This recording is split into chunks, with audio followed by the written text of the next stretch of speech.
maravilla de todo esto es que las vamos a poder escuchar, que vamos a poder estar aquí todas juntas y aprender un poco sobre lo que hacen estas grandes mujeres empoderadas.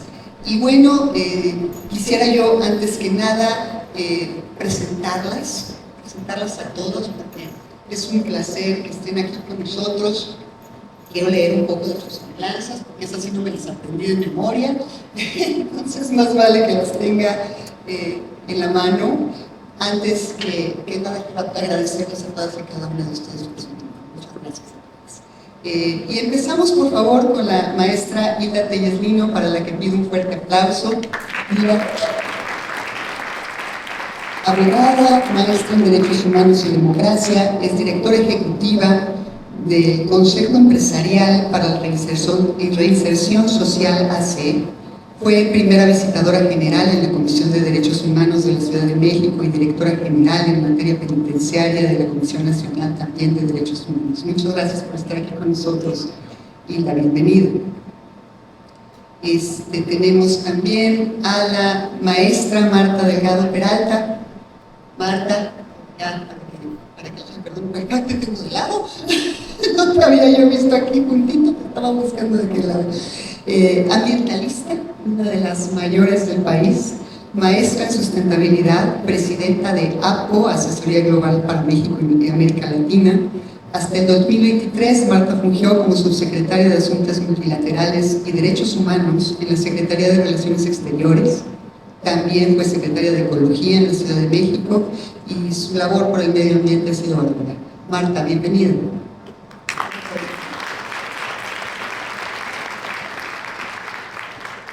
No saben cómo me complace, porque es una mujer a la que yo en lo personal admiro mucho, presentar a la maestra Diana Ramírez. Diana, bienvenida a este primer foro Mujeres en el Poder. Un aplauso para ella.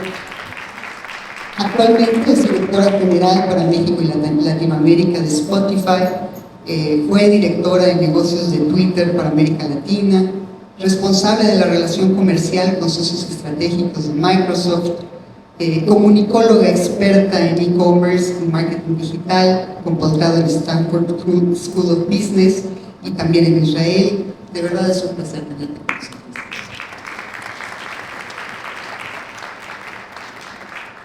Por el lado de acá tenemos a la licenciada Care Ortiz, licenciada en Mercadotecnia, con amplia experiencia en ventas y publicidad, directora de ventas de una empresa gigantesca que se llama The Smart Media, lidera la comercialización de dos plataformas exclusivas, Didi Ads y Place Exchange, consolidada como un referente en el sector de ventas y representación de medios exclusivos.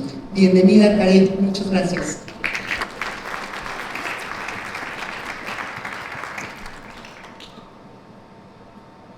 Por acá, de mi lado derecho, tenemos nada más y nada menos que a la maestra Juana Ramírez Bustos, presidenta del Grupo SOQUIM, organización experta en acompañar a pacientes con enfermedades complejas, socia fundadora de la ASEM, la Asociación de Emprendedores de México, y presidenta de la Fundación Guerreros. Bienvenida, Juana, un aplauso.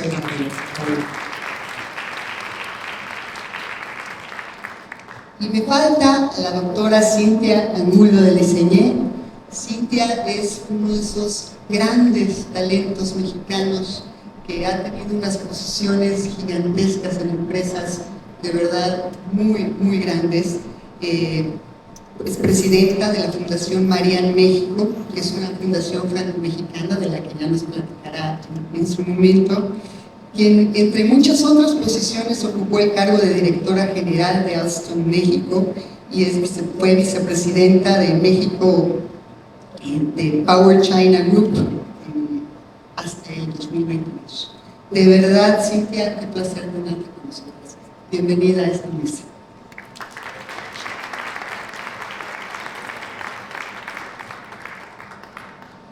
Y bueno, pues quiero dar la más cordial bienvenida hoy a un par de mujeres muy importantes para nosotras.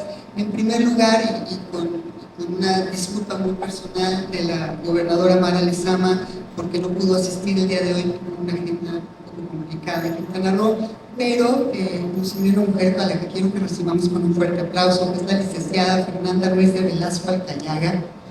de la representación del Estado de Quintana Roo y la Ciudad de México, y como les dije, viene en representación de la gobernadora, y le mandamos un fuerte abrazo, Fernanda. Muchas gracias por estar aquí con nosotros.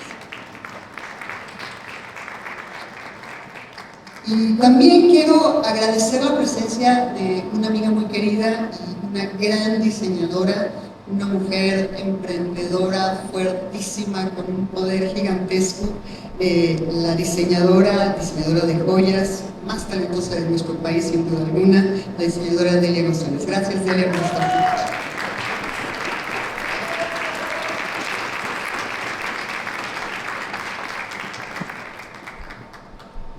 Y bueno, vamos a la primera pregunta. Como ya les platiqué, esto es un conversatorio, queremos hacerlo normal, queremos hacerlo de una forma donde ustedes se sientan a gusto, se sientan como en casa y puedan transmitir con nuestro público toda esta experiencia, todas estas cosas que venimos comentando ahorita, minutitos antes de entrar a mesa. La primera pregunta que les quiero hacer, y que no la voy a repetir, es para todas, que les voy a ir pidiendo que la vayan respondiendo, es desde su posición actual, ¿qué propondrían para lograr un mayor empoderamiento de la mujer mexicana? Tenemos alrededor de 4 minutos de intervención para cada quien, y entonces les voy a pedir que no nos extendamos mucho porque son muchas, pero sí platicar como desde el lugar donde están. Y quisiera yo empezar con la maestra Hilda Artiguo. Claro que sí, muchísimas gracias por la oportunidad de estar el día de hoy aquí compartiendo y justo reflexionar en relación con la posición actual en el espacio en el que estoy actualmente laborando, que es el Consejo Empresarial para la Reinserción Social. Justo parte importante del trabajo de esta asociación tiene que ver con buscar el enlace del sector empresarial, industrial, con los sistemas penitenciarios para fortalecer la industria penitenciaria. Los ejes de la reinserción social en el país están basados, son 5 ejes, pero 2 particularmente principales tienen que ver con el trabajo y la capacitación para el trabajo. Podemos entender que una prisión es una prisión sana cuando al interior encontramos eso, encontramos educación, encontramos cultura y encontramos trabajo. Pero particularmente en el caso de las mujeres, es increíble cómo las labores de cuidado, aún estando las mujeres en prisión, continúan realizando ese mismo trabajo. Podemos ver, por ejemplo, una prisión en la Ciudad de México, Santa Marta, Catitla, 3 de la tarde, las mujeres formadas en los teléfonos hablando a sus domicilios, cómo están sus hijos, cómo está la familia, si está alguien necesitado de que se escuchen. Y eso es importantísimo, eso como ver aún las mujeres en un contexto que es un contexto adverso, cómo aún tienen que estar a cargo del cuidado, a cargo del fortalecimiento, pues de ese núcleo familiar que, aunque ellas estén privadas de su libertad, pues también se sienten como en esa corresponsabilidad de pues, seguir en esa cohesión. Y entonces, ¿por qué buscamos también esta parte de llevar trabajo a las prisiones? Porque justo parte del empoderamiento tiene que ver con la autonomía económica. Entonces, aún en esos espacios, porque, insisto, pues esa condición de las mujeres es muy concreta, esa situación jurídica, pero el resto de los derechos sigue estando subsistente.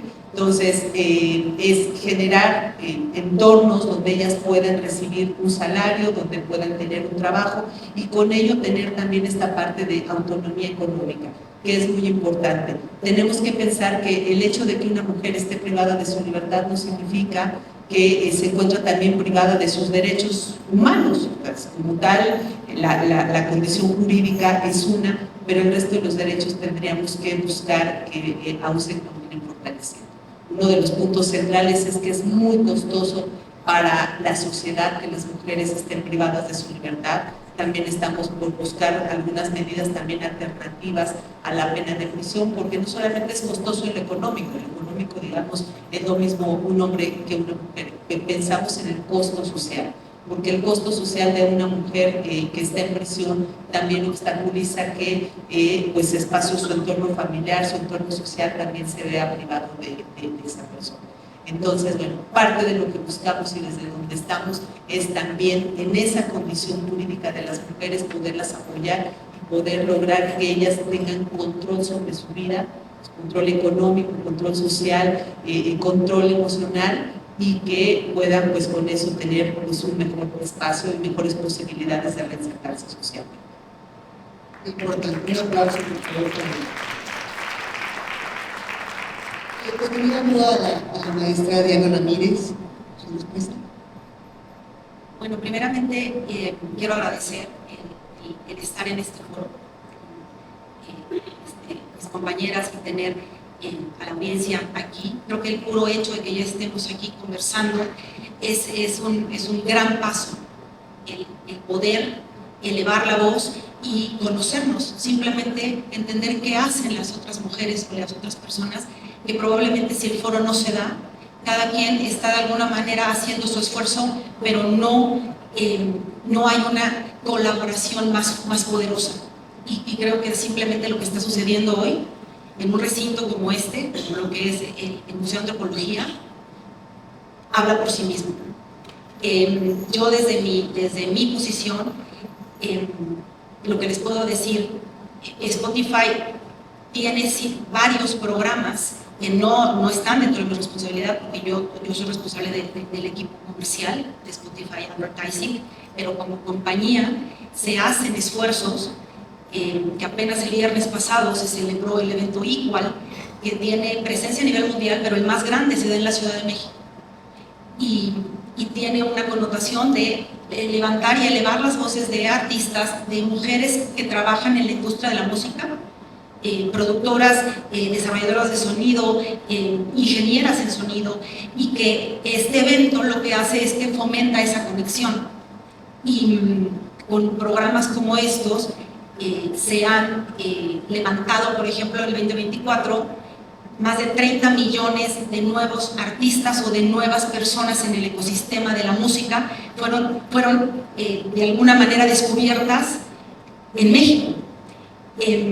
Eso, digamos, es a nivel como un poco más amplio, pero yo desde mi día a día procuro el empoderar y aprender también de las mujeres que están en mi equipo. Yo tengo el privilegio de dirigir a un equipo diverso, finalmente porque también quizá la cultura de la compañía lo fomenta tanto que tienen a una responsable como yo, que soy mexicana, orgullosamente mexicana, y dirijo la directora desde aquí.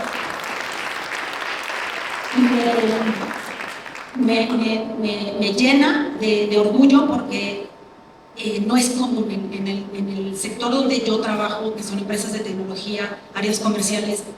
No es común que tengas líderes mujeres y mexicanas, como que la combinación cuando entras a niveles regionales no es común. Y yo lo que busco es que el camino que a mí me tocó abrir y abrir brecha le sea mucho más sencillo, o de alguna manera más menos difícil a otras mujeres. Y para terminar, lo que yo hago es apoyo a mi equipo, y la verdad ya en muchas ocasiones uno no sabe quién aprende más. Si yo dirigiendo y dándole ciertas guías, o ellas y ellos también dándome a mí. Las nuevas generaciones tienen talentos enormes, y es también algo que nos complementamos ambos. Y también hacemos mentorías gratuitas, tampoco se conocen, pero yo estoy dando mentorías a nivel regional, pero yo sí elijo de manera muy consciente a dar mentoría a mujeres mexicanas. De la lista que nos mandan, elijo mexicanas, porque busco que en mi país las mujeres tengamos más foros y más oportunidades. Y de verdad de lo que estabas hablando, o sea, desde ese lugar tenemos que jalar parejo lo más que podamos, es una responsabilidad primordial. las dirigidas tan grandes mujeres mexicanas. Muchísimas gracias, Diana. Y seguimos contigo. Hola, muchas gracias a todos, también muchas gracias por estar aquí. En mi perspectiva, yo también estoy en un área de una empresa que maneja marketing digital. Toda mi carrera se ha enfocado en la comercialización de advertising, de publicidad, y me ha tocado pues empezar desde muy abajo, vendiendo, tocando puertas, y he visto un cambio en estos 15 años en estas posiciones de mujeres, como dice Diana. Antes tenías que ir a ver a los directores de mercadotecnia y siempre eran hombres. Me ha tocado representar varios productos exclusivamente también en Latinoamérica, y lo que yo trato de promover siempre es esta red de apoyo, y creo que es algo que debería hacer mucho más. Me toca a veces analizar o dar mi último punto de vista en una entrevista de trabajo, y me gusta mucho apoyar a las mujeres. Desgraciadamente hay una brecha salarial y a veces no se sabe si las mujeres están en el poder por sus cualidades o porque les sale un poquito más económico.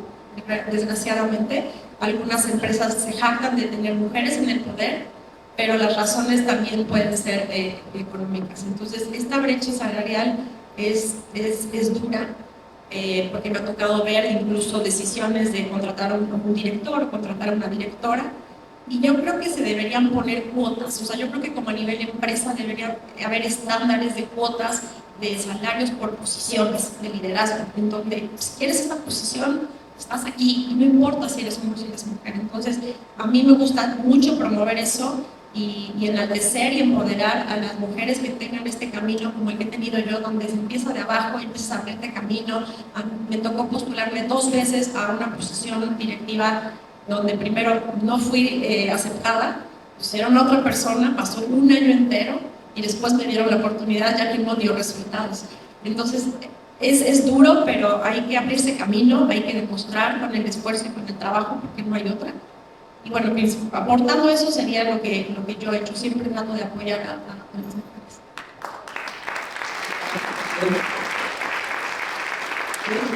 Esa es nuestra obligación, ver la forma de romper ese techo salarial, ese techo de cristal. Mañana vamos a tener una mesa con 6 legisladoras, y las quisimos traer a todas, senadoras, diputadas federales, etcétera, porque queremos presentar iniciativas al respecto y les prometemos que va a haber cambios y que va a haber resultados. Y esa es nuestra labor, y espero que todas y todos se unan en poderlo lograr. Seguimos, por favor, con la doctora Cintia Angulo del ICEñe. Muchas gracias. Muy buenos días a todas, muchísimas gracias, muchas gracias, muy caras, muy conocidas a quien respeto y admiro. Gracias de verdad por la invitación y por permitirme desde mi muy pequeña trinchera poder contribuir a abrir estos espacios. Gracias por abrirlos y por hacernos participar. Primero que nada, la cuestión de empoderamiento, y sobre todo desde el punto de vista de negociacionalidad, desde el punto de vista empresarial, desde mis experiencias tengo, el empoderamiento ha tenido definición. Hay que ser cuidado con las definiciones, porque el concepto tiene connotaciones positivas, pero también tiene connotaciones muy negativas y que nos hacen daño en el juicio de nuestro avance en cuestiones de igualdad y de equidad. Yo me quedo con una, y de ahí quiero partir en todos mis comentarios. Quiero partir del primero, de la definición de que el empoderamiento es la mujer es la vía más accesible y probablemente la más eficaz para disminuir las desigualdades. No es una parte, después es el cómo voy ese es el qué, y vámonos después al cómo vamos a poder entonces dar ese empoderamiento a las mujeres para que sea un instrumento y un vehículo de transformación social, y que evidentemente al final va a tener un resultado que es la equidad y la igualdad. No hay otro más que ese, y tener acceso a algo que es legítimo, legal, jurídicamente, constitucionalmente, que es el acceso a los derechos, al derecho humano, seamos hombres o seamos mujeres. Y yo creo que nos tenemos que regresar a los fundamentales. No nos perdamos en el camino, no nos perdamos en los que. Hay muchos que, y les aseguro en la primera mesa, a mí nuevamente me sorprendo, siempre tengo esa capacidad de sorpresa, por suerte, y la sorpresa de ver que sigue habiendo muchos que hay muchas organizaciones, que hay muchas asociaciones, que hay trabajos de verdad, de un valor, de un reconocimiento, de un respeto infinito que ha contribuido a que esta sociedad esté cambiando y que esta sociedad tenga tal vez menos problemas mentales de los que pudiéramos tener como una buena sociedad esquizofrénica que somos por las carencias que tenemos. Y digo esquizofrénica porque siempre vivimos en dos realidades. Nos negamos las realidades cotidianas y vivimos en una bola de cristal diciendo que todo va muy bien y normalizamos hasta la violencia. Y normalizamos cosas como el cuidado. Gracias. Lo estamos incluso normalizando, y me permito ahí, me voy a salir un poquito. Hablábamos de cuidados, hablábamos de infraestructura que son necesarios para que logremos ese empoderamiento de las mujeres, o ese empoderamiento en general. Pero el dar esa infraestructura y poner a disposición infraestructuras desde guarderías, desde cuidados para mayores, porque hay una mujer en sociedades como las nuestras que se encarga de los papás. Y no es como el agua para chocolate, que nada más es la más chiquita. No, es todas las mujeres. Somos las que nos encargamos de la salud, del bienestar de los padres, de los hermanos, de la familia en general. Y no hay infraestructura. Y el acceso es muy costoso. Entonces, al no haber infraestructura, es parte de ese empoderamiento. Entonces nos dedicamos a cuidar hijos, que es también nuestra responsabilidad social y en algún momento se va a convertir en económica. Nos dedicamos a los adultos mayores y a nuestras familias. Y ahora resulta que nos dedicamos, algunas por desgracia, a buscar a desaparecidos. Entonces, estas tres condiciones que son por definición en estos momentos lo que caracteriza la vida de las mujeres en este país, lo tenemos que cambiar empoderando. Y ese empoderamiento, ya lo dijeron en las primeras mesas, sí, es estos qué es estas infraestructuras, es este acceso al capital, ese acceso a la propiedad, ese acceso y esas zonas institucionales. Y voy a después hablar tal vez de las empresariales, pero en lo personal, ¿cómo podemos llegar a empoderar a estas mujeres? Simplemente, primero, no les hagan creer que son mujeres todopoderosas. No existe la Mujer Maravilla, y si existe es solamente en el siglo y está pasado de moda, no en el mundo. Es decir, somos seres humanos con responsabilidades y que tenemos que enfrentar muchísimas cosas y que nos tienen que dotar de la infraestructura y de los mecanismos para que ese capital humano que representa el 50% de las sociedades a nivel internacional y en el que invertimos como gobiernos y como estados, digo porque nos dan educación desde la primera y secundaria preparatoria hasta doctorado, porque somos las mujeres los que llegamos a niveles de posgrado en mayor número, y después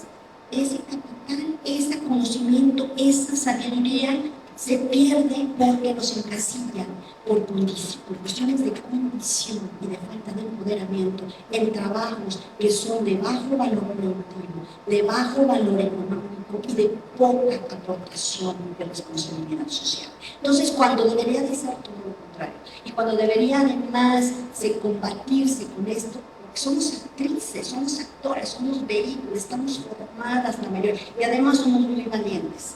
Y hay que decirlo y hay que gritarlo. En este país, la mayoría de las mujeres son las que sacan adelante o sacamos adelante a las familias. Es en este país donde se determina porque nosotros determinamos los medios de consumo, si vamos a consumir pollo, carne o pescado, si vamos a comprar qué marca de tenis y qué clase de ropa, en los modos de consumo para hacer una mejor transición energética, y etcétera, y etcétera, y etcétera. Ese poder lo tenemos nosotras y no nos damos cuenta y no lo ejercemos, porque el poder, señoras, es territorio. Y el territorio es movimiento, y el territorio es libertad. Y no tenemos como básicos la libertad del movimiento en este país como mujeres por cuestiones de seguridad y por otro tipo de cuestiones. Luego entonces tenemos que hacer cuidado en qué es ese empoderamiento. Debemos de dar los espacios, debemos de dar las libertades para esos movimientos, debemos de tener más acceso al capital, debemos de tener el control de los recursos que o nosotros los generamos o nosotros nos lo administramos. Entonces, hay muchas maneras de empoderar. Y una sobre todo, que es mi recomendación, pudiera hablar horas porque me emociona el tema, pero uno en lo particular, y ya lo dijeron en la mesa anterior, pero quiero resaltar, seamos resilientes, dejémonos de hacer las víctimas, seamos actoras de nuestra propia vida. Ahí empieza el empoderamiento, en que a mí no me van desde mi temprana edad, y que yo pues no sé, a menos de que haya sido poseída por un espíritu, pero yo de verdad, desde que nací hasta los 10 años, yo nunca vi que hicieron diferencia en mis familias porque era yo mujer, porque no lo fui, o porque no fui hombre. Entonces, de verdad, yo creo que dejemos de estigmas, cambiemos la cultura. Y esa cultura, desde la empresa, y después nos vamos a ver tal vez en cómo vamos a contribuir como empresas, o cómo contribuimos como empresas a esos cambios, en el lenguaje, en la visibilidad de la que ustedes has hablado y has hecho tanto en términos de comunicación, porque se tiene que visibilizar. Y regreso a la cuestión de la resiliencia y a la no victimización. Somos agentes de cambio, tenemos una responsabilidad social con los hijos para crear ciudadanos productivos, útiles, y es nuestra responsabilidad porque desgraciadamente hasta el día de hoy no lo hemos podido combatir. No quiero decir que estoy de acuerdo, pero hoy por hoy es nuestra responsabilidad que nos da casi constitucionalmente este país y se tiene que cambiar. Perdone, muchas gracias, sean resilientes, para no tomar culpas, no corremos culpas, y eso se logra a través de la resiliencia, y que cada culpa, y que cada obstáculo, y que cada golpe sea algo que nos motive a volver a sentar y a ser cada vez mejores. Muchísimas gracias, doctora Cintia Lugo. Seguimos con Marta Delgado Peralta, la licenciada. Muchas gracias. Bueno, primeramente, muchas gracias a todas y todos, querida Adriana, Alejandra. Muchas gracias por invitarnos y me siento muy honrada de estar en este panel con mis amigas, la verdad, todas con trayectorias y ejemplo de vida muy especiales. La verdad, han dicho todo ya lo que yo quería decir. Yo solamente quisiera subrayar 3 cosas que me parecen importantes para conseguir el empoderamiento de las mujeres desde donde uno está. Uno tiene que darle oportunidad a las mujeres. Y quiero decirles que cada vez que yo he estado en una mesa de los últimos 30 años, no de ayer, los últimos 30 años, diciendo, bueno, mitad y mitad, o sea, peleando la paridad, ni una sola vez no se ha discutido. ¿Por qué? Es increíble que sigamos discutiendo por qué la mitad y la mitad. Cuando uno es mamá, siempre dice de los niños a ver iguales para todos, iguales. Así es como tenemos que tratar todos los temas de inclusión, igualdad de condiciones para las mujeres cuando somos. Siempre uno es jefa, aunque seas en tu casa, pero eres jefa y tienes que ayudar a que las mujeres tengan un lugar.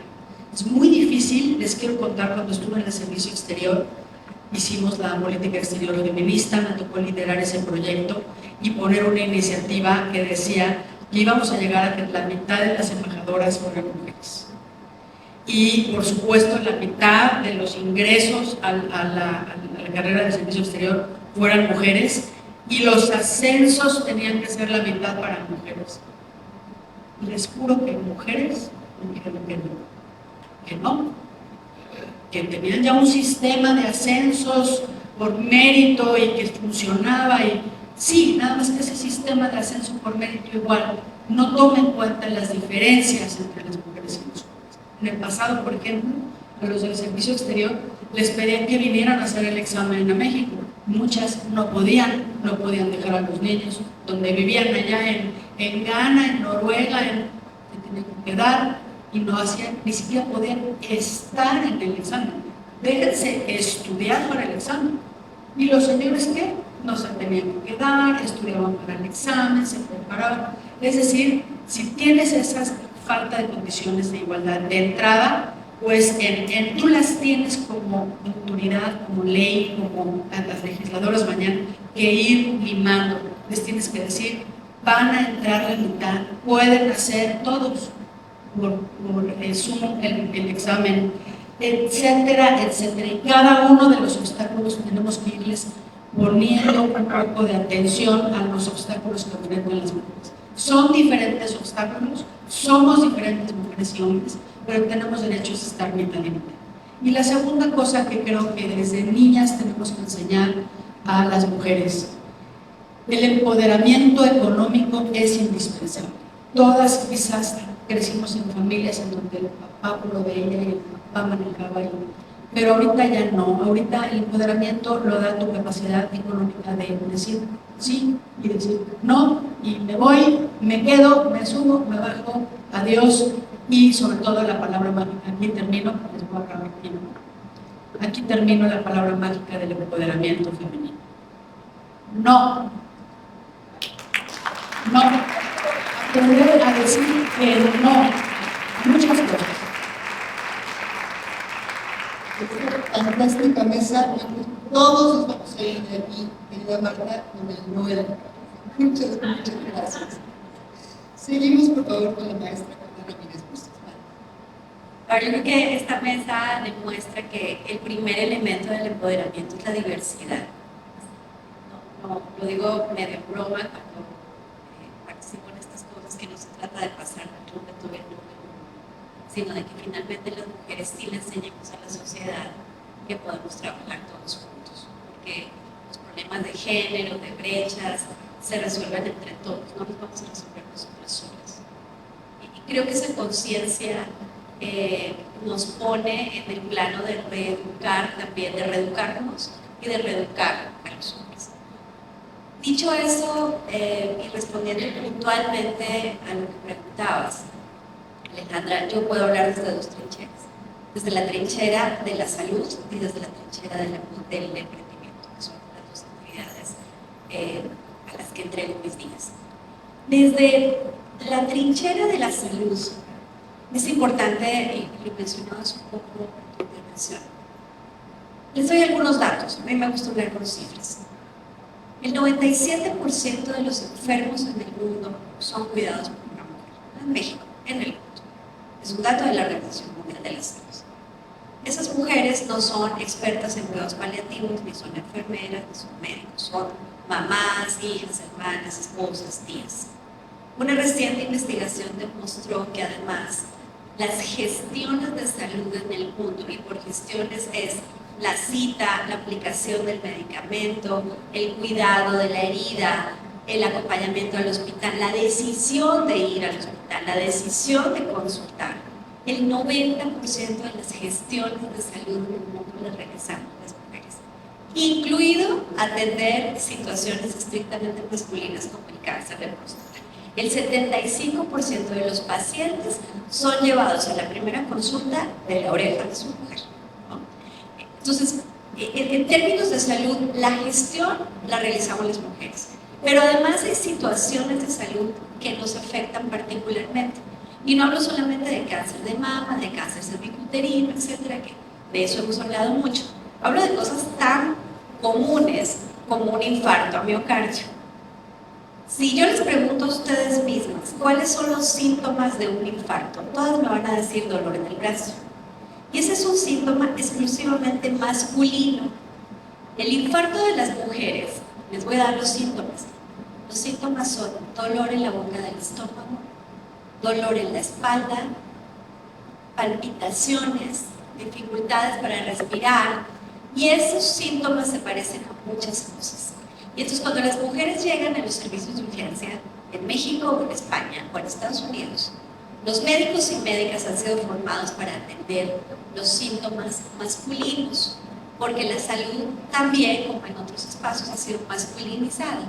Las investigaciones se realizan 80% en hombres, y entonces las conclusiones y los materiales y todo está masculinizado. Entonces, las mujeres llegan a los servicios de urgencias con estos síntomas, y normalmente los síntomas de las mujeres son tratados como emocionales, ¿no? La señora está estresada, la señora seguramente se peleó con el marido, bien, exacto, pero nosotros también tenemos una responsabilidad. Acabas de decir, Marta, sobre el tema de la menopausia. Hoy es un trending topic, todo el mundo está hablando de menopausia, pero si ustedes revisan, y yo lo hago con mucha atención porque además comunico en la salud, el 80% de las conversaciones sobre menopausia son emocionales. Y la menopausia es primero un proceso biológico en el que dejamos de ovular. Y entonces tendríamos que pasar primero por lo que representa hacerse un chequeo, saber dónde deben estar los indicadores de hormonas, etc. Pero nosotras mismas también entramos en esa conversación estrictamente emocional y tenemos que cambiar esa narrativa. Entonces, creo que desde la salud es importante que sepan también que el 70% de quienes trabajan en el sector salud son mujeres. Y no solamente porque el 90% del 100% de los enfermeros sean mujeres, sino porque hoy hay más matrícula de mujeres estudiando medicina, hoy hay más matrícula de mujeres haciendo especialidad, y entonces queda poco tiempo para que también en la comunidad médica la mayoría sean mujeres, y ojalá, eso nos va a venir bien a las mujeres y a los hombres. Ahora, del lado del emprendimiento, desde la Asociación de Emprendedores de México hacemos una investigación todos los años de la radiografía del emprendimiento en México, y luego hacemos la edición mujeres, porque nos parece que hay que observarlo con atención. Cuando hacemos la comparación entre el emprendimiento femenino y el masculino, en efecto, las empresas fundadas por mujeres facturan menos, tienen menos acceso a financiamiento, por tanto, tienen menos posibilidades de recibir inversión, porque además trabajan con mucha más frecuencia en la informalidad y no en la formalidad, porque normalmente trabajan en sus casas y entonces eso limita su capacidad también para expandir y crecer su negocio. Pero en el fondo hay una idea que a mí me parece muy simpática, por decirlo de algún modo, y es que todavía pensamos que los hombres ambiciosos son admirables y las mujeres ambiciosas somos unas brujas.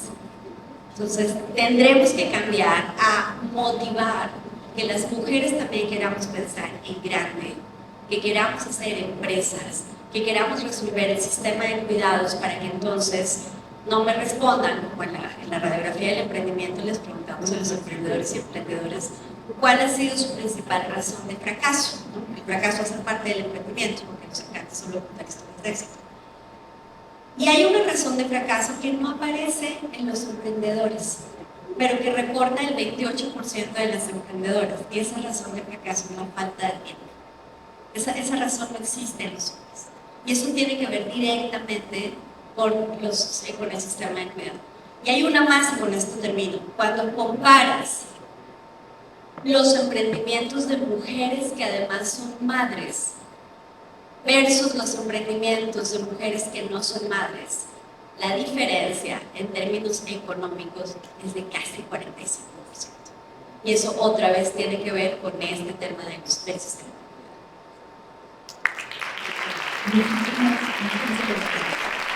Vamos a continuar con la siguiente pregunta. Queremos hacer un poquito más dinámico. Les voy a pedir que intentemos limitarnos a 4 minutitos para que nos puedan escuchar a todas.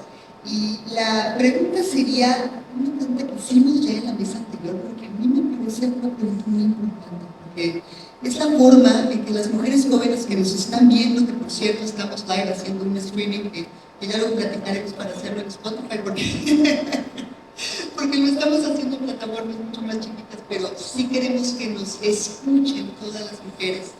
Y el asunto es exactamente cuál ha sido el momento más desafiante de su carrera de liderazgo. Lo veíamos ya hace ratito con las mujeres de la primera mesa, y vale mucho la pena que platiquemos cuál es ese desafío en el camino del empoderamiento y el liderazgo que tuvieron que enfrentar como enfrentar. Y empecemos entonces, ahora se los voy a cambiar, con la licenciada Karen Ruiz. Muchas gracias. Bueno, pues hablando del desafío, yo creo, como lo comentaba hace un ratito, que a lo largo de mi carrera me enfrenté a varios desafíos, y me encantó lo que comentabas, Juana, sobre el tema del tiempo. Creo que las mujeres logramos gestionar muy bien el tiempo. Creo que un claro ejemplo es que estás aquí cuando tienes un vuelo a las 3 de la tarde, de verdad. Sí, o sea, otras personas dirían no puedo, gracias, y también válido, ¿no? Pero creo que a veces nosotras logramos manejar las cosas de una manera. Entonces, a mí me costó mucho trabajo en el momento que yo tenía hijos pequeños y yo me divorcié y entonces yo tuve que acudir a la ayuda de mi mamá para que pudiera permitirme trabajar y en la tarde ella me cuidaba. Si yo no hubiera tenido ese apoyo, no podría haber tenido la carrera que hoy tengo. Entonces, empezando por ahí, creo que ese tema del tiempo, de poder sacrificar de alguna manera, es decir, tengo que trabajar, tengo que llegar tarde y desprenderte un poco. Gracias a, bueno, afortunadamente ahora ya son grandes, ya son mayores de edad. Tengo una hija que estudia medicina justamente y me contaba lo que dices, el 60 o 70% son mujeres, así ya no hay hombres en su carrera y es impresionante. Entonces, bueno, el desafío pues ha sido eso, en el momento tener que manejar, tener que desprenderme, tener que pues dejar unas cosas por otras, y no lo hubiera podido haber hecho si no hubiera tenido apoyo. O sea, finalmente en ese momento ni una guardería yo podía pagar, yo tuve que empezar desde cero, y creo que la parte del manejo del tiempo fue lo que a mí más me costó. Ya con el tiempo va creciendo, se van poniendo más independientes los hijos y también entienden, ¿no? Creo que eso es importante cuando ellos saben diferenciar que, bueno, es porque mi mamá está trabajando y lo aceptan y así que lo abrazan y lo valoran. No es lo mismo que, ay, mi mamá no viene al festival porque se quedó dormida. Creo que hay una gran diferencia. Y bueno, en mi caso es eso, yo he sabido manejar el tiempo. Además, para los que no saben, bueno, Alex se encontró con muchas fotos de mí en cuanto a carreras deportivas, es lo único que tengo en redes sociales, pero además de todo manejo la capacidad de poder entrenar, me encanta hacer triatlones, entonces yo dedico 2 horas al día, me pago 5 y logro cumplir con todo porque eso me da mucho placer. Entonces, también eso es un impulso. Pues justamente ese es el problema que yo creo que todas enfrentamos. El tiempo nos sobra, pero debemos hacer tiempo para nosotras mismas. Le voy a pedir ahora su respuesta a la doctora Cintia Angulo. Estoy tan involucrada en sus respuestas con otros que ya me perdí de la pregunta, pero muchas gracias. Es el desafío más grande que has tenido. El desafío más grande es haber comenzado una carrera como presidenta de una transnacional francesa, de las más importantes, y terminar mi carrera siendo presidente de transnacionales francesas. Creo que ese fue el más desafío porque además tengo 66 años y en mi época era más raro, o era más, tal vez hay quien dice excepcional. Sí, rompí ese récord y que lo vi como un desafío porque no es que no haya sido fácil, es que viví en un tiempo que no me correspondió. Pero como yo tengo una gran cualidad que es la inocencia, y que en momentos de los más difíciles de mi vida siempre he dicho, Dios mío, por favor, no me quites mi inocencia. Porque gracias a ella he podido enfrentar muchas situaciones de vida a mi generación y a los retos y a las responsabilidades que se me vieron atribuidas y en donde rompí récords, y lo digo con mucha sencillez y con mucha simplicidad. Sí, me tocó, gracias a mi generación, romper muchísimos paradigmas involuntariamente y romper muchos estigmas. No quiero hacerme la víctima, ni mucho menos, al contrario, porque ni me di cuenta. Pero tal vez la inocencia me salvó. Esa inocencia de ser positiva, o que la inocencia de ser positiva, de ser constructivo, así me he educado. Al no crear enemigos donde no hay, y donde los hay, darles la vuelta. Y no por miedo a no enfrentarlos, sino porque no vale la pena. Hay cosas más útiles en la vida.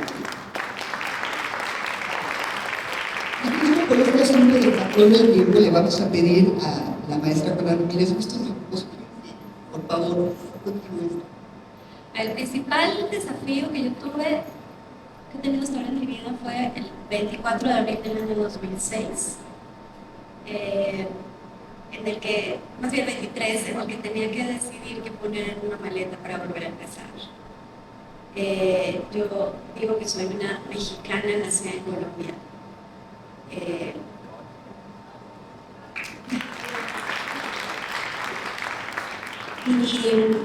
Y tuve que decidir ese día, el 23 de abril del 2006, a los 20 y pocos años, qué poner en una maleta para subirme a un avión mexicana y aterrizar en la Ciudad de México, huyendo de la violencia en mi país, después de una experiencia complicada. Y llegar a este país, está documentado, así que no les estoy echando historias, se los prometo, con una maleta, $100 y una visa de 15 días. No le vayas a decir a nadie de migración, por favor, Marta.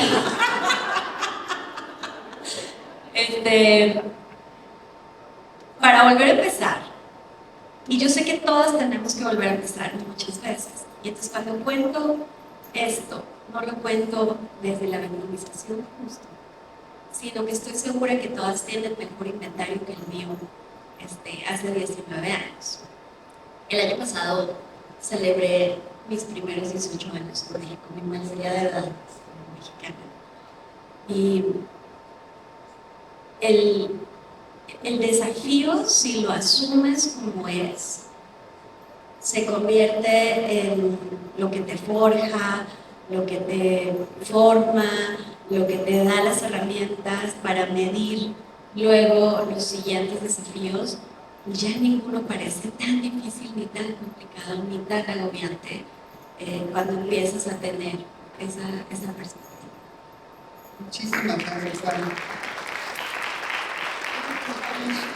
Aquí lado con la maestra Hilda Telles, querida Hilda, evidentemente del Consejo Empresarial para la Reinserción Social. Bueno, pues sí es algo que he venido escuchando ahora con atención y que justo hace unos días platicábamos, y que tiene que ver el desafío con lo que hago desde hace 30 años, la defensa de los derechos humanos, y cómo llegué a ese espacio a través de una situación adversa en mi vida, ¿no? Creo que el principal desafío fue justo romper con un ciclo de violencia que estaba yo viviendo, el poder identificar que estaba viviendo violencia y que tenía que romper con ello, y con eso romper también todo como había sido educada, porque llegar a esas situaciones, haber sido educada así, haber pensado y crecido y creído que esa era la manera ordinaria, la manera normal de vivir. ¿Y cómo pasar de esa causa, de esa situación personal, a construir una causa de vida, que ha sido más esta causa de trabajar también por la igualdad de género y contra la violencia hacia las mujeres? Justo eso, identificar ese momento y punto de quiebre. Y fue muy interesante porque incluso está aquí por el auditorio una compañera fabulosa. Hace unos años nos entrevistaron y nos dijeron, ¿cuál fue tu punto de quiebre en la vida? Eso. O sea, no lo había analizado porque había vivido tan rápido, había sido una situación tan fuerte, tan dolorosa. De pronto pude zafarme y de pronto empezar a vivir tan rápido y tan fuerte y lograr y crecer. Y no decir de pronto, alto. O sea, si hay una situación que viviste, que hay una situación que hay que recuperarse, y justo eso, no vivirlo también desde la victimización, sino más bien desde la resiliencia y cómo construimos a partir de lograr con un apoyo colectivo el poder salir de esos ciclos, ¿no? Entonces, creo que ese ha sido el desafío más fuerte, porque es librarse de una cultura en la que yo, qué admirable que no haya habido distinción en el caso tuyo, pero en el caso mío sí, había una clara distinción entre un hombre y una mujer, entre la educación entre un hombre y una mujer, que lo he visto con muchas mujeres. Entonces, lograr salir de esa cultura donde justo crece uno bajo el concepto de soy menos, valgo menos, soy mujer, o no puedes hacer eso, ¿no? Y justo el poder recuperar el poder sobre mí misma, el control sobre mí misma, creo que se volvió uno de los desafíos más importantes, y aprender con ello también, sí, que hoy no acepto como quiero.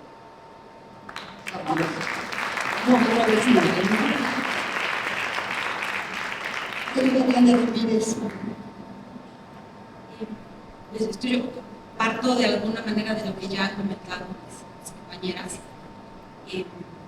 Creo que el desafío es algo que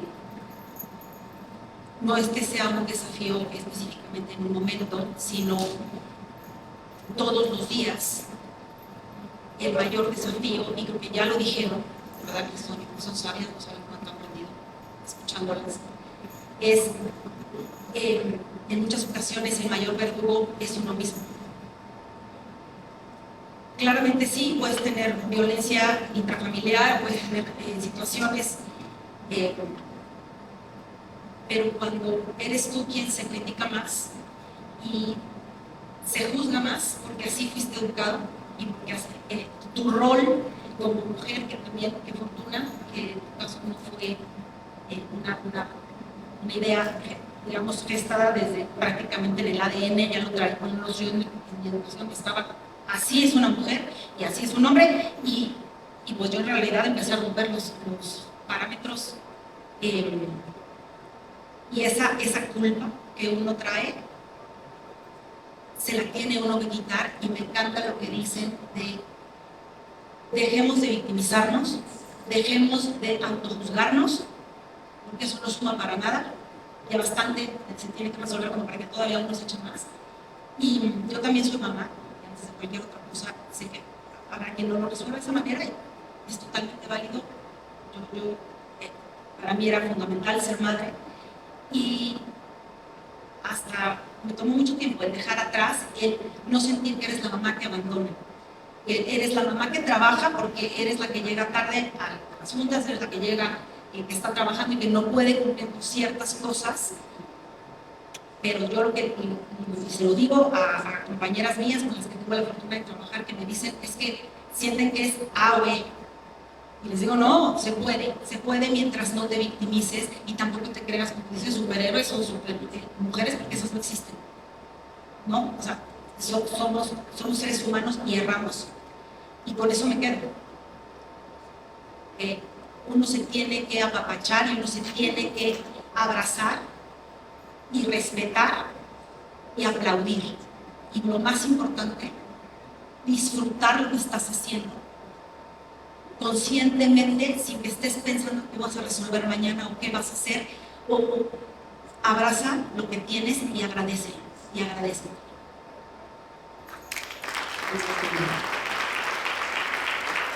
Por supuesto, admiradísimo Marta Delgado. Rápidamente, la verdad estuve tratando de pensar otra cosa que ha sido tan desafiante para mí en la carrera y no encontré otra más que ser responsable de traer las vacunas para el COVID para mí. Fue una historia de éxito y lo fue.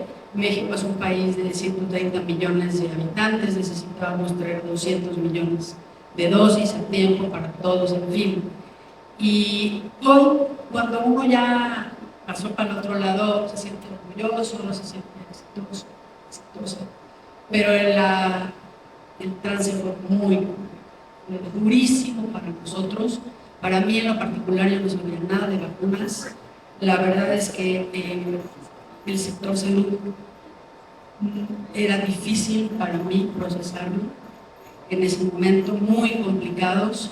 Tuve el apoyo en ese momento de Ebrard, por supuesto, como líder político de esa responsabilidad, y del actual secretario de Salud, David Kelsenovich, que me enseñó que sí, que no, me orientó, me llevó, pero amigas, amigos, tuve que no tener familia, tuve que aprender chino, tuve que tomar un curso en la OMS, tuve que viajar a China en abril del 2020, o sea, tuve que hacer muchas cosas que no estaba preparada, la verdad, para hacer. Para todo uno, tu profesión, pues te vas preparando, ¿no? Y tienes el paso 1, el paso 2, sabes que puedes porque ya lo intentaste. Hay como un camino, ¿no? Para los proyectos que uno tiene. Las mujeres también tenemos tener esa organización y ese control, pero no estaba preparada para eso y por eso fue lo que más me gustó.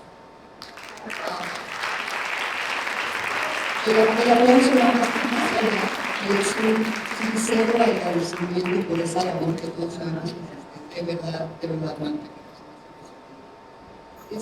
Bueno, en mi caso particular, yo les voy a confesar que yo coincido mucho con Diana, que yo pienso que las barreras nos las ponemos nosotros mismos, que de pronto cerramos esa visión de este mundo tan maravilloso que tenemos. Este foro es un ejemplo de eso, de pensar algo y hacer realidad, y de traer a la mesa y de traer al apoyo y de traer a la autoridad y lograr poner algo diferente ahí afuera.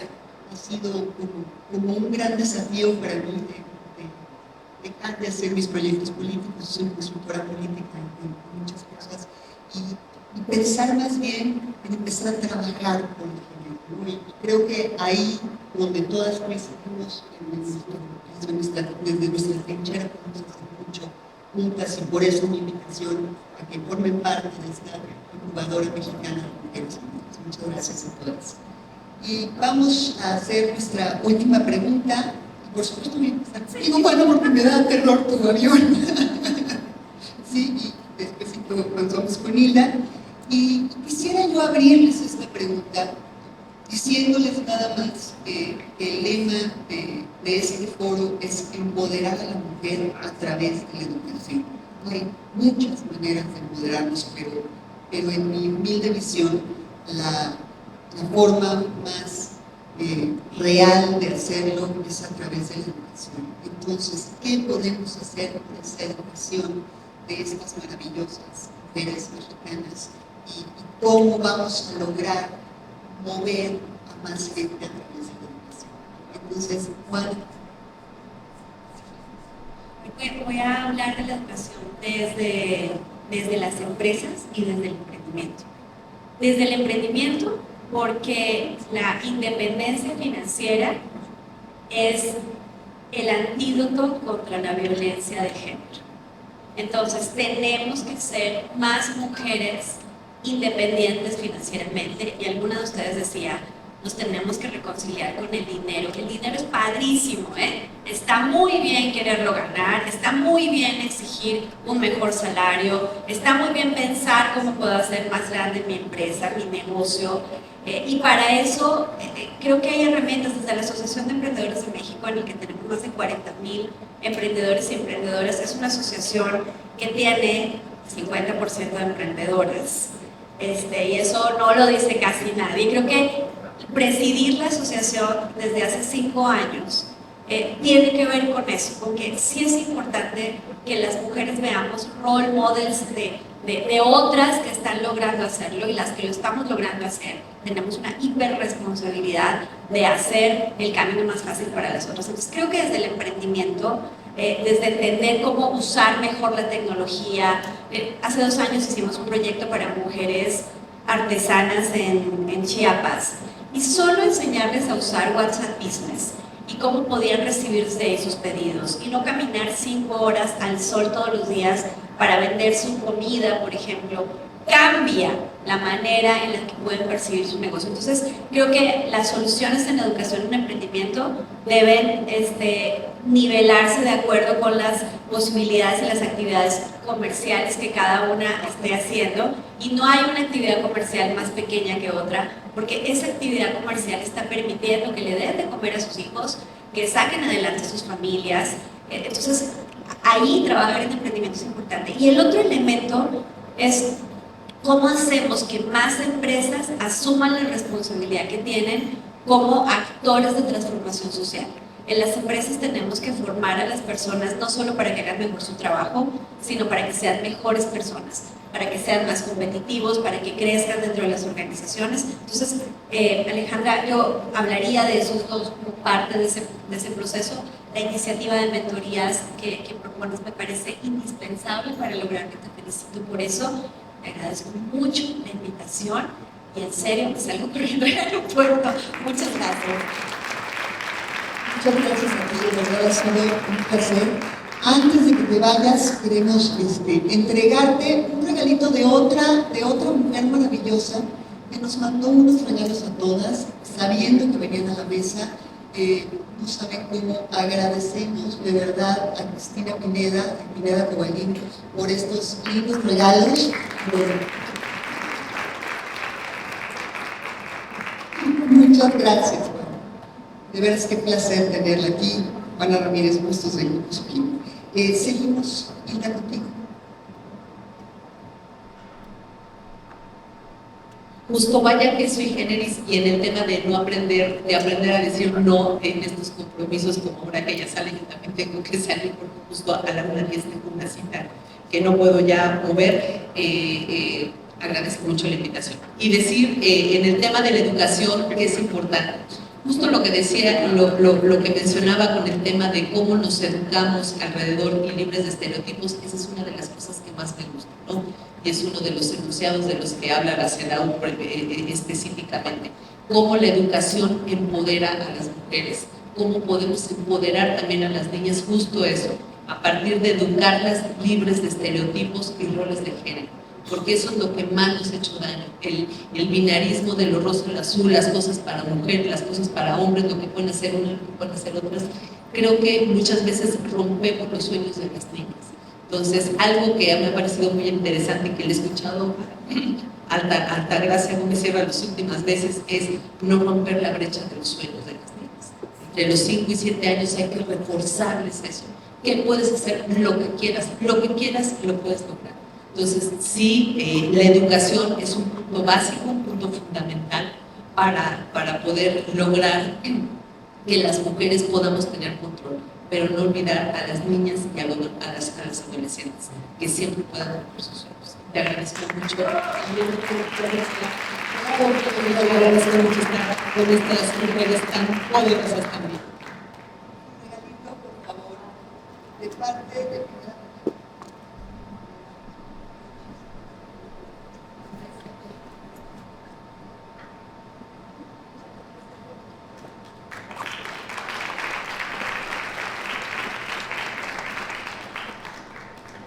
seguimos entonces, le voy a pedir ahora a María Urquiz. Gracias. Bueno, creo que en el tema de esta parte de educación, me gustaría como promover que en el futuro hubiera más, a lo mejor más apoyo, becas a estudios que normalmente están catalogados para actividades de hombres, cosas de tecnología, poder fomentar estos espacios. Hace rato comentaba el tema del examen presencial. Creo que debemos ser un poquito más flexibles en cómo estudias, en dar talleres, en dar podcasts, en cosas que estén al alcance de todas, y realmente eso ayudaría mucho, o sea, poder fomentar espacios, ser flexibles en que si sabemos que es una mamá o que está en casa, poder hacer cuestiones virtuales. La pandemia nos trajo eso, afortunadamente, el poder demostrar que se puede, que no necesitas estar en un lugar físicamente para lograr algo, y creo que por ahí es un buen camino, poder saber que si eres una mamá que trabajas, que tienes hijos, poder dar acceso a talleres, poder dar, como digo, a lo mejor becas adicionales o lugares adicionales para las mujeres puede ser un buen camino.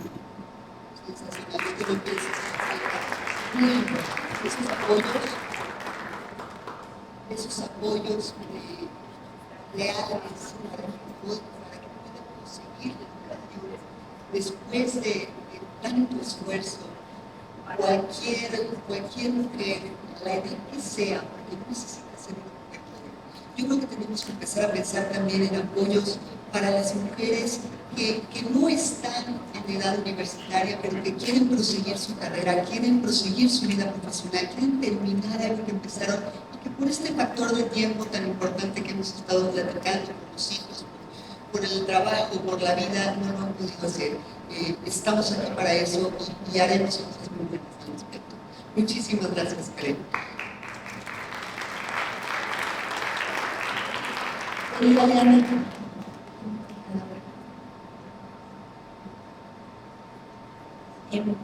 Yo creo que obviamente la educación es fundamental y lo tomo de dos lados.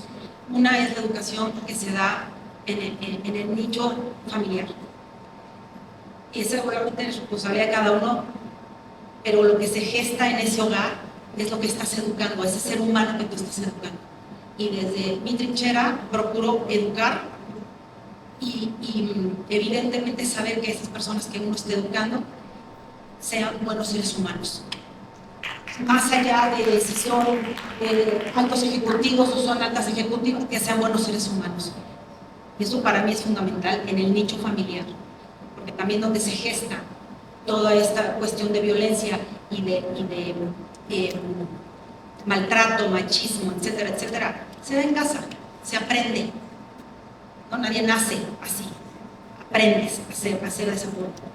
Y desde el punto de vista en la iniciativa privada donde yo me he desarrollado, el tema que también comentabas, el tema tecnológico ha democratizado muchísimo el acceso a contenido, el acceso a información, educación, y específicamente en podcast, hay estudios dentro de Spotify que en México el podcast, una de las razones por las cuales los mexicanos y mexicanas escuchamos podcast es por educarnos. Tiene una connotación de, obviamente, finanzas personales, emprendimiento, que se ha hablado aquí, el tema también de salud mental, tiene varias connotaciones de educación y que puedes tener, quizá no, obviamente, profunda información, pero sí te dan guías y es acceso gratuito. El tema es saber que existe, que está ahí. Las nuevas generaciones o los más jóvenes lo saben y lo utilizan, pero es un tema de poderlo abrir y que se sepa que existen muchas más formas de educarnos hoy que hace 20 años.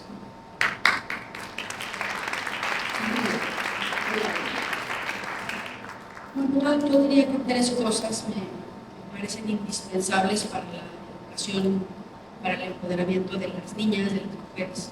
Una es la autoestima, o sea, es un tema además muy complicado ahora, porque yo me acuerdo, digo, en los 60s las chavas en esa época, porque mis mamás hicieron la revolución, se quitaron los brasieres, y porque ahora nos íbamos a poner, y ahora ya no más el brasier nos ponemos, o sea, ya regresamos otra vez a estar en una esclavitud de útiles. Y eso no tienen los hombres. Yo no los veo preocupados, están pelones, gordos, arrugados, nada. Están preocupados, están a gusto y la pasan súper bien. Y la verdad, mucho del tiempo de nosotras es cómo te ves, que no sé qué. Ahí es un tema de educación y es un tema social. Y creo que es un asunto importante al que ponerle atención, porque también está generando dinámicas sociales, psicológicas, de salud mental, de aspiración, que a las mujeres no nos conviene. Entonces tenemos que educar en otro tipo de valor y de autoestima, de por qué vales tú. La segunda es obviamente el empoderamiento económico, y eso yo creo que se ayudaría mucho con unos muy buenos proyectos que haya para entrar con la educación digital y de la inteligencia artificial a las mujeres, porque nos puede ahorrar tiempo, que es lo que más nos falta, y nos puede resolver muchas cosas. Y finalmente, una cosa que siempre digo y que me gusta porque me tocó poner las ecobicis aquí en la ciudad, es enseñar a usar la bicicleta a las niñas, porque una bicicleta es una herramienta de libertad. Una bici te puede llevar a donde tú quieras, estés en un pueblo, estés en una ciudad, estés en donde estés, si tú te apropias de esa forma de moverte que es tú la mueves y tú te puedes mover con ella donde sea. En esa experiencia de la ecobici aquí aprendí mucho de lo que da la bicicleta en la vida de las mujeres, y por eso siempre lo repito, porque a muchas les dio la oportunidad de ser libres de ir y venir sin gastar, y pues además tiene otras implicaciones ambientales y de salud. Pero sí, desde los niños que van a la escuela en bici, cuando está más retirada, en fin, creo que si la analizamos como una herramienta de libertad, la bici es una de las cosas que hay que aprender.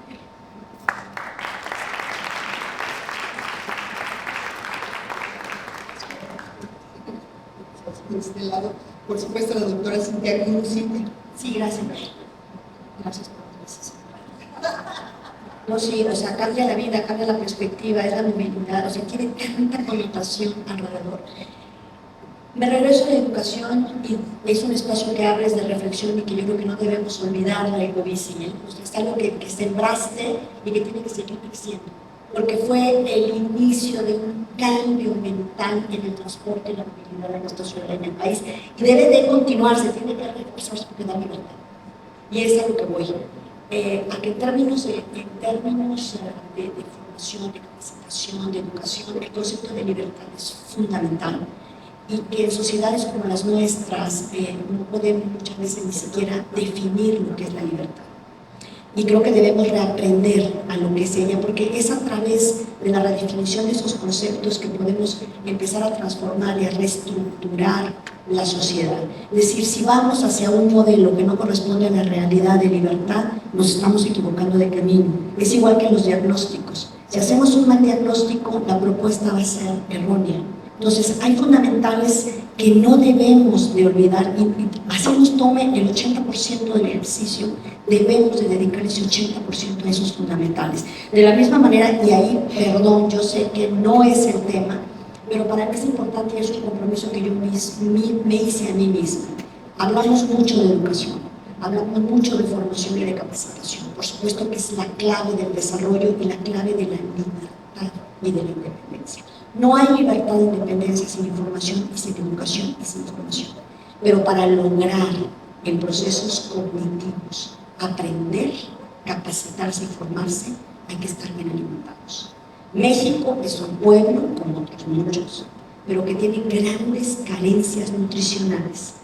No sabemos comer, perdón que lo diga y que aprovecho un foro que no tiene nada que ver aparentemente, pero que debemos de tener extremo cuidado y dar toda la prioridad en las generaciones, en políticas públicas, y nosotros desde nuestros ángulos, ¿por qué no decirlo?, domésticos, con la responsabilidad, insisto, nosotros tenemos una doble responsabilidad, no sé si por fortuna o por desgracia. Yo digo que por fortuna porque tenemos más libertad de acción, que es la responsabilidad social y la responsabilidad económica. Y la responsabilidad social es hacer esos buenos ciudadanos. Y para ser buenos ciudadanos tienen que entender, tienen que saber aprender. No pueden manejar la tecnología, la inteligencia artificial, que es extraordinaria para lograr la libertad actualmente. Y poder ser el buen uso y no autodestruirnos, que es uno de los riesgos actuales. Pero debemos de saber comer, debemos de transmitir una educación de la alimentación desde el embarazo. Es una educación hacia la comida y hacia el amor. Un hijo debe de ser deseado, amado y bien nutrido desde el vientre de la madre. Si no ponemos esos tres ejes como pilares de nuestra sociedad, seguiremos siendo una sociedad en donde el crimen, la normalización de la delincuencia, va a ser nuestro modus operandi generación tras generación. Nuestra responsabilidad es enorme. Comamos bien para poder educarnos bien. Gracias. Me salí un poco del tema y me fui más atrás. La maravilla de tener una mesa temporal es que podemos hablar de vacunas, de alimentación, de salud, de comunicación. Y lograr encontrar estos hilos conductores que nos llevan a todas hacia el tema final, que es cómo vamos a lograr hacer este esfuerzo y este cambio para que cambie la situación de la mujer mexicana. Antes de terminar, yo quiero poner un tema ahí que a lo mejor es un tema difícil de afrontar. Nos quedan minutitos de foro y yo quisiera sí que no irnos de aquí sin hablar de eso. Hablamos mucho de abuso, muchas veces hablamos mucho de inequidad, hablamos mucho de muchas cosas, pero yo creo que como madres de familia, las mujeres que estamos aquí y las mujeres que están allá afuera viéndonos justamente en los podcasts, en las cosas que estamos haciendo, somos corresponsables en mucho del machismo que hay hacia adentro de la familia mexicana. Nos quejamos de los machos mexicanos, pero no hemos sabido educar a nuestros hijos en el respeto a la mujer. Y ese es un mensaje que yo quisiera que verdaderamente asumiéramos, que asuman las mujeres jóvenes que están educando a los mexicanos del futuro. Que logremos verdaderamente cambiar esa mentalidad, que empecemos desde casa a combatir el machismo y a combatir la inequidad. Y con ese comentario, justamente, ahí es a donde quiero yo pedirles que en estos últimos 2 minutitos que va a tener cada quien nos diga hacia adentro de la familia mexicana, cómo podemos lograr justamente educar a nuestros hijos y poner esta cultura de la equidad, pero desde casa, ya no en las empresas, ya no en las legislaciones. Si quieren, empezamos con Karen. Muchas gracias.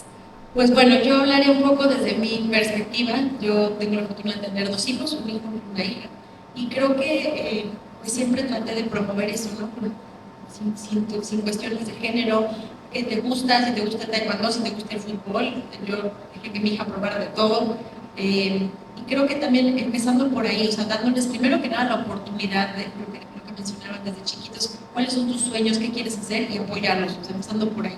Después, en cuanto a roles individuales o cuestiones que están como estereotipadas, desde poner la mesa, quién hace, quién apoya de una manera, o sea, creo que debemos inculcar y normalizar el que todos hagan de todo, el no decir que el papá, ay, es que me apoya en esto, no te apoya, es parte de lo que hay que hacer y lo hace uno, lo hace el otro y nos organizamos de acuerdo a los tiempos y de acuerdo a las necesidades, pero no tenemos tampoco por qué estar agradecidos, ay, es que mi marido me ayuda mucho en la casa, no te ayuda a ti, ayuda o aporta tanto como tú, y creo que desde ahí debemos normalizar eso, el que somos 2 personas que las 2 aportamos a la casa y un hijo puede hacer una cosa y la otra persona puede hacer otra cosa sin importar qué es, porque eso nunca debería haber importado, ¿no? Entonces debemos normalizar eso, debemos ver que desde como padres, o si tienes 2 figuras, mamá y papá, o 2 figuras paternales, pues ambos pueden hacer las 2 cosas. Uno puede ir al súper, otro puede salir a trabajar, otro puede poner la lavadora,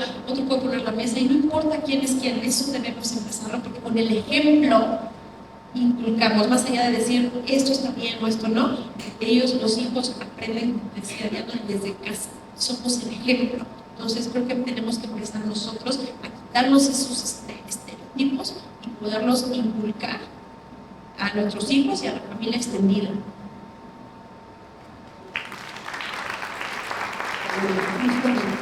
Ese es mi mismo punto de vista. Por supuesto.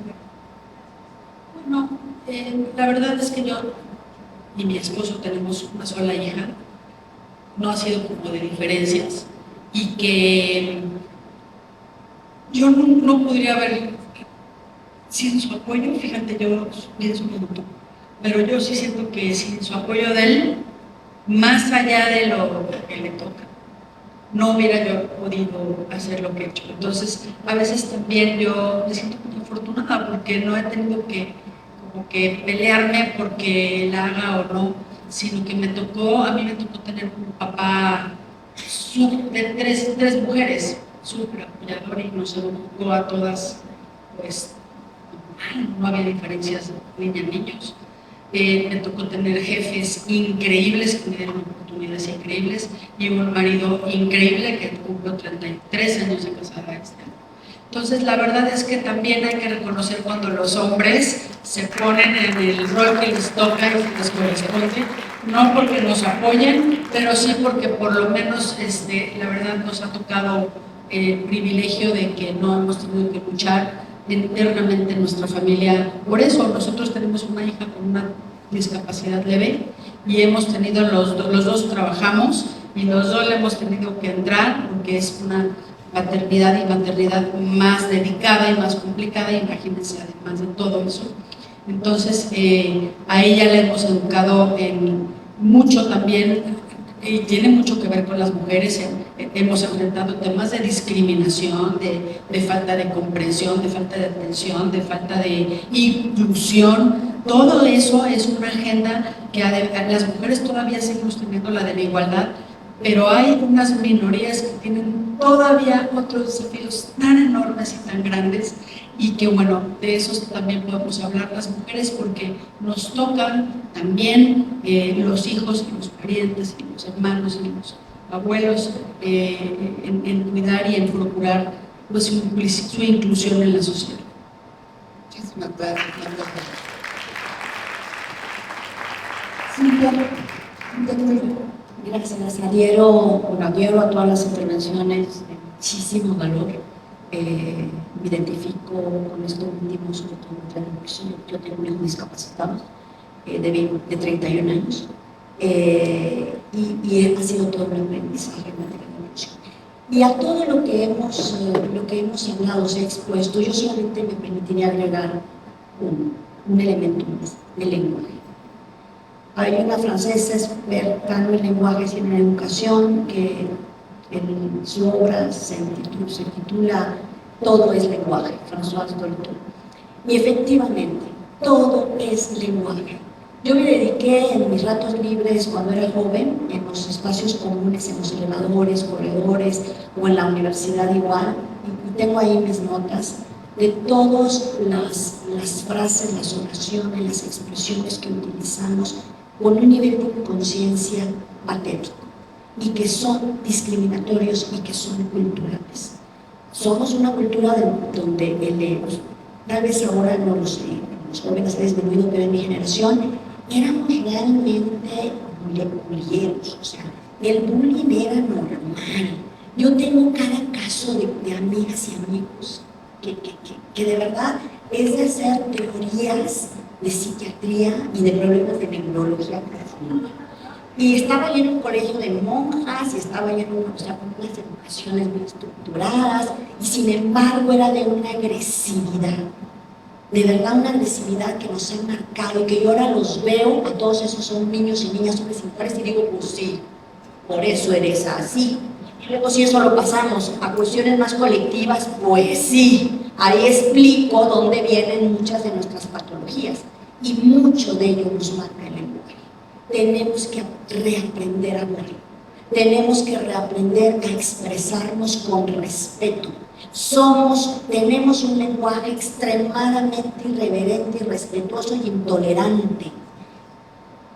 Hay que poner fin a ese tipo de expresiones que tienen que ver con la educación, porque Dolto tiene razón, todo es lenguaje.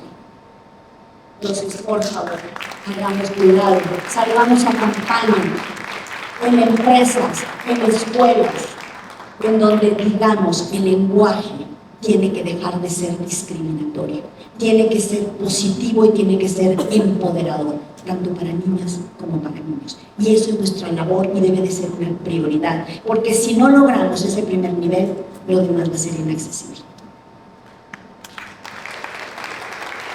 Bueno, antes de darle la palabra ya para cerrar la mesa a Diana, quiero aventarme el comercial del día de mañana. Mañana vamos a tener mesas tan interesantes como estas.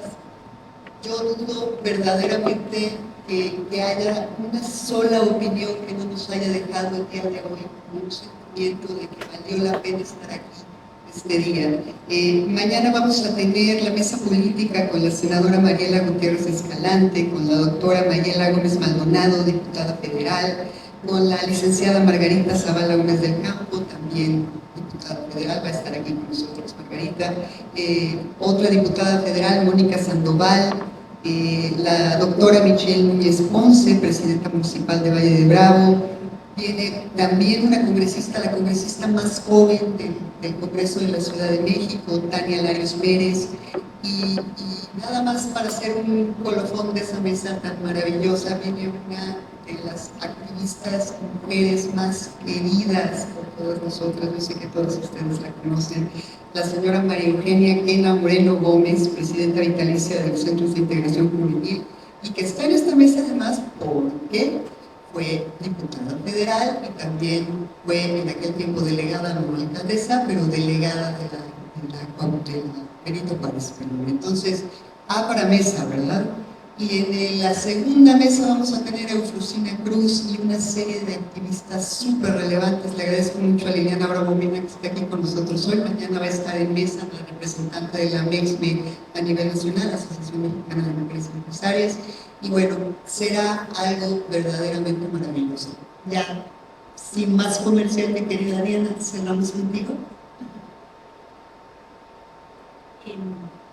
Pues yo voy a cerrar brevemente porque estamos sobre tiempo. pero hablando desde la trinchera que tenemos cada uno, para hablarlo realmente de donde uno está sentado, coincido totalmente, el lenguaje empieza también en casa. Y cada uno de nosotros, yo estoy criando a 2 hombres. Esa es mi realidad. Y desde hace bastantes años dije, yo no voy a criar patanes que pasen por encima de una mujer o de otro compañero. O sea, dije, eso no va a pasar. Nadie es perfecto. La fórmula, pues claramente no se va ajustando, pero simplemente en el hogar, un azote de puerta de un adolescente, no. Un empujón dentro de la casa, tampoco. Una falta de respeto en la mesa, uno lo capta y a veces eres uno el que lo está haciendo. Ahí se gesta la violencia. Antes de un golpe, antes de muchas más cosas, está justamente estos lenguajes y acciones que uno tiene que parar en casa.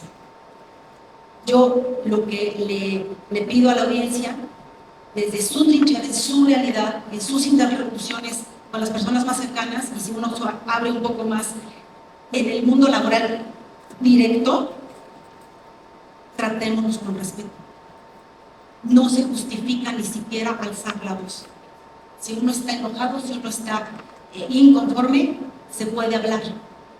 No necesitas gritar, ni mucho menos hacer acciones más agresivas o empezar a aventar cosas. No, y de ahí se va. Entonces, en resumen, yo cuido eso desde dentro, en mi casa. Y créanme que criar adolescentes no es sencillo, como ella es más mayor de edad y ya no, pero en la adolescencia uno tiene que meter freno de mano, porque todavía ahí puedes todavía de alguna manera moldear y poner límites para que cuando se inserten en la sociedad de una manera más en una situación de adultez, sean responsables y amorosos. De otra manera, como dices, nos vamos a seguir generando en sociedades de cuestiones psiquiátricas, que bendita la psiquiatría que existe y gracias a la ciencia, pero tenemos que empezar a voltear, ¿no? A cambiar. Muchísimas gracias por que nos acompañen a darles un galardón a estas maravillosas mujeres que tenemos en la mesa. Francamente,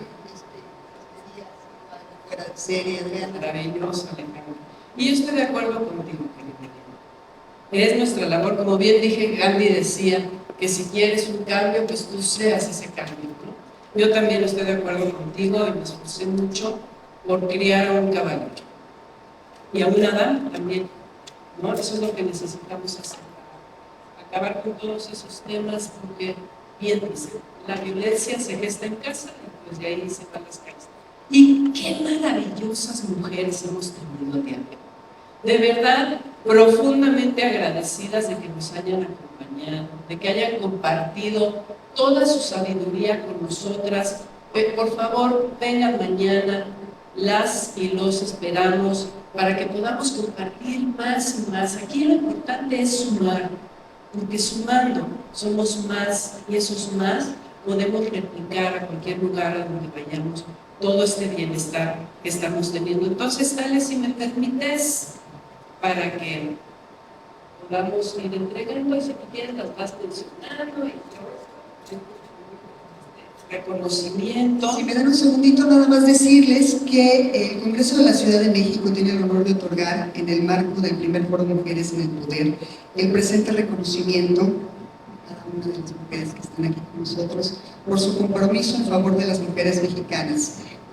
Tuvieron hoy una sesión muy fuerte en Congreso y por eso de ver la bienvenida, sobre todo la diputada Xochitl Bravo, que es la coordinadora del Congreso de la Ciudad de México, nos pidió por favor que diéramos sus saludos y por supuesto que les entregáramos los reconocimientos. Además de eso, pues es el reconocimiento del foro por estar aquí con nosotros y el reconocimiento también de nuestros amigos de Pineda Cubana. Muchísimas gracias y este reconocimiento se le otorga a Care Ortiz.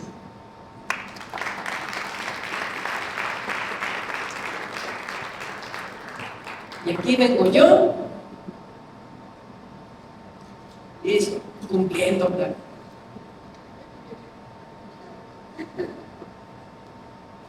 Y muchas gracias a Pineda Cobalí por ser nuestro patrocinador. Vamos a darles un aplauso por esa generosidad.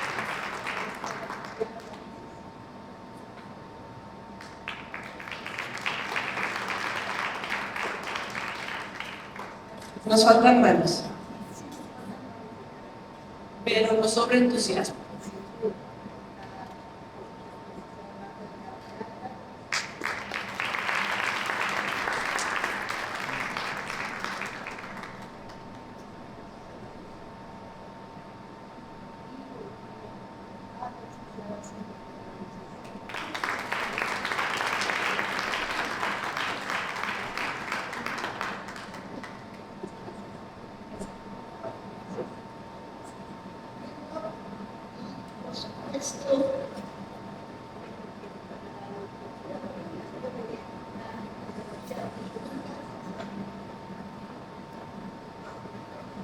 Y bueno, un aplauso para todos porque han hecho un papel fabuloso. Muchísimas gracias.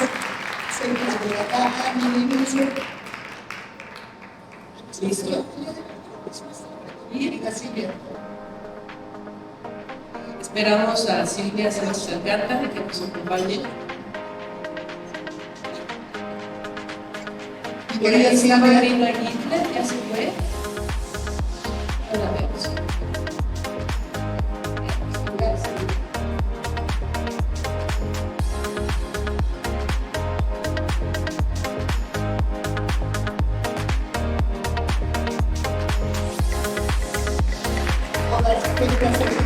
Los esperamos mañana. A quienes se han inscrito, por favor, regístrense en la liga y compartan esto con otras mujeres a las que también les venga muy bien tener una mañana maravillosa como la que hemos tenido hoy. Gracias.